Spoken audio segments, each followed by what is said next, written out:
দাদা আসাম যাব আসাম আসাম যাব গাইজ আসাম যাম বলক বলক অসমত যাব এতিয়া গাইজ দাদা মেৰা পাছ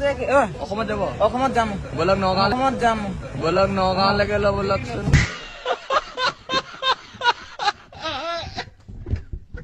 বলকচোন নগাঁও 10 টকা নগাঁও হ'ব বলক পিঠাদিলি যাব লাগিব নগাঁও পিঠাদিলি যাব যাম বলক তেতিয়াহ'লে মই উঠো না চাইকেলটো ক'ত থম চাইকেল ইয়াতে সাইডত মানুহ লৈ নাযায়তো মানুহ নাই নাই নাই নাই ভাল আছে ন প্ৰব্লেম নাই প্ৰব্লেম নাই ঠিকে আছে আপুনি ৰেংকত পিন্ধি আছে যে মানে এতিয়াতো আপুনি চাৰ্ট তাত আগফালে নাই मतलब वो अलग ही लेवल का बंदा था চাবি তাবি এতিয়া নাই দেখোন এনেকে যাবতো এইটো অসম পাৰ হৈ যাব একদম অৰুণাচল যাব ঠিক আছে মই উঠো আৰু একদম